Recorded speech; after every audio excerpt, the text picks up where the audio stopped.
Let me tell you a story, one that'll make you laugh, shake your head, maybe even clutch your coffee a little tighter. Picture this, a regular farmer, just trying to keep his family land alive, when out of nowhere, a pack of suburban warlords in polo shirts decides they're the law around here. Sounds like a bad sitcom, right? I wish. This was my life, my mess, my fight, and eventually my win. Now, here's how the whole crazy ride started. I never planned on running the family farm. My older brother was always the one for that. He had the know-how, the stubborn streak, and he loved every inch of this place. But then he passed away, gone way too soon, and just like that, the farm landed on my shoulders. Wasn't a big spread by any stretch, but it was ours, and after losing him, I couldn't just let it go. I quit my job in town, moved into the old house full-time, and told myself I'd keep the place running no matter what. But it wasn't the same countryside I'd grown up with. Developers had rolled in years ago, building rows of cookie-cutter houses on what used to be hayfields. One by one, the neighboring farmers packed up and moved on. Folks said I was nuts to stay, too stubborn, too sentimental. Maybe I was. But some things are worth hanging on to. 6 months into my new life, I started getting these letters. Entitlement Estates Homeowners Association. Sounds fancy, right? At first, I figured it was a welcome thing, maybe just neighborly. But then I read the fine print, and oh man, they wanted me to join their HOA. Not an invitation, more like a summons. They pitched it as mutually beneficial, to keep up property values, to maintain standards, the usual spiel. But I looked at their rules and regulations, 30 pages of the wildest nonsense I'd ever seen. You couldn't park a truck in your own driveway. No hanging laundry, no garden sheds, no barns unless they matched approved color tones. They even dictated what color you could paint your house. If you ever want to see a farmer laugh so hard he nearly chokes, hand him a packet of suburban bylaws and tell him his old barn is bringing down the neighborhood. I tossed it straight in the trash. Except it didn't stop there. 2 weeks later, another letter. Now they were scolding me, said my farm activities were hurting the aesthetic of their community. They started throwing around words like civic responsibility. My patience was wearing thin, but I tried to be polite. Wrote them back, explained that my family's farm was private property, been here way before their pastel subdivisions, and I wasn't interested. That only made it worse. The letters kept coming, each one nastier than the last. The HOA president, Karen Pemberton, I kid you not, that was her real name, or at least close enough, signed everyone. She claimed my tractors and cows were unsightly. Once, she demanded I move the old red barn because it clashed with their aesthetic vision. She even griped about the smell of manure. Actual farming. I started keeping their letters in a file. Something in my gut told me this wasn't just neighborly fussing. It was going to get ugly. Sure enough, one evening, Karen and her little board showed up on my porch. Clipboard, fake smile, the whole bit. Mr. Wilson, I'm here to discuss your immediate compliance with community standards, she said, like she was about to hand me a parking ticket. I told her, again, I wasn't part of her HOA. She waved her clipboard like it was a sword. Oh, but you are. Your property falls within our boundaries. You simply can't opt out of progress. I just stared at her. She wanted me to repaint my 60-year-old barn to match her color chart. Called my family eccentric, told me my land needed to become a boutique agricultural experience. Basically, a petting zoo for her friends' kids. I tried to stay civil, but inside I was boiling. She threatened to take me to court. I told her the courts take property rights seriously, too. We'll see about that, she snapped, and left with her little entourage, heels clicking down my porch like they'd conquered Rome. Called up my lawyer. He laughed and said they had no authority. Told me to send a cease and desist, so I did. For a while, things went quiet. I started to hope maybe, just maybe, they'd drop it. But then, oh, it gets good. I got an official-looking letter claiming there was a lien on my property. Said I owed them thousands in back dues. Threatened legal action if I didn't pay up. My lawyer looked it over and just shook his head. Fraud, plain and simple. Told me to file a police report, keep documenting, and consider a restraining order if it kept up. Then the twist, one that made my blood run cold. I got a copy of so-called membership documents from the county, with my signature on them. Only problem?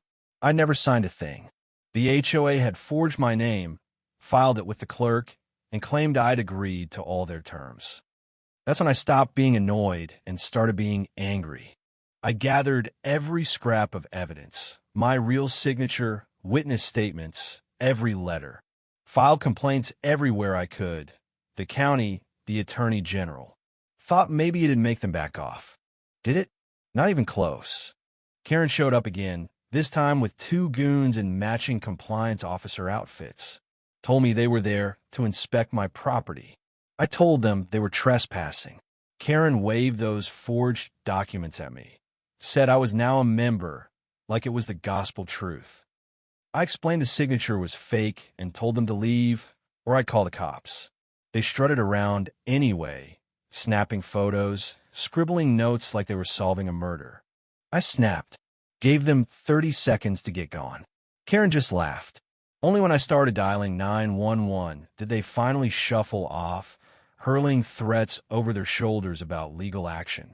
She said if I didn't cooperate, they'd force me to hand over my farm for community management. That's when it hit me. These folks actually believed they could take my land. I filed for a restraining order, and, thankfully, a judge signed off.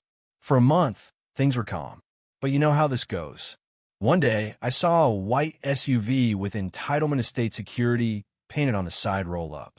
2 men in fake cop uniforms got out, acting like they owned the place. We're here for a routine inspection, they announced, flashing dollar store badges. I told them about the restraining order. They didn't care, claimed they had paperwork proving I was in the HOA, and started snapping photos again. Every time I called the police, they'd be gone before the real cops arrived.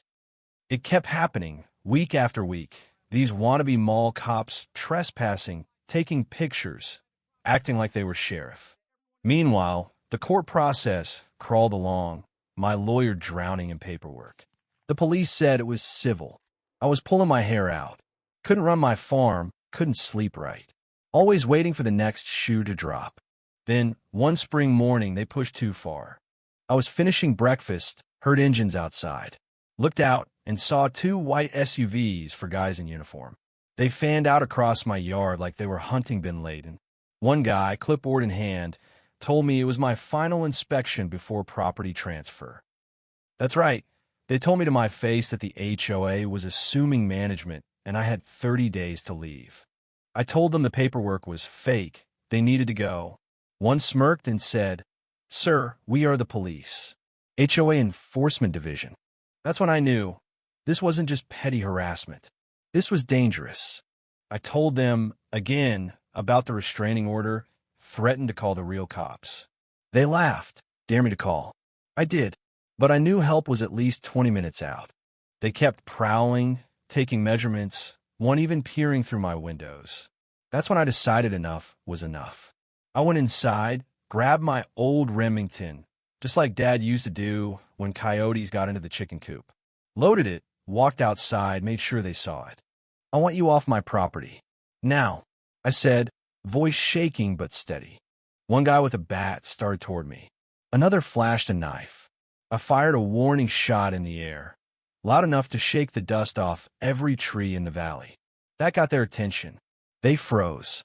I told them, "Next one won't be a warning." But instead of leaving, they called for backup. The leader started advancing. I did the only thing I could. I fired at his leg. Hit him, but not bad enough to be fatal. Suddenly, the whole gang decided they weren't quite so tough. They dragged their buddy to the car and peeled out, dust flying. Real cops arrived, followed by an ambulance. I explained everything, showed them the files, the videos, the restraining order.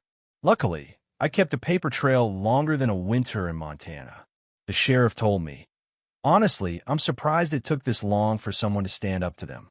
Turned out, the HOA had been pulling the same tricks all over the county, filing fake paperwork, forging signatures, scamming money from folks who didn't know better.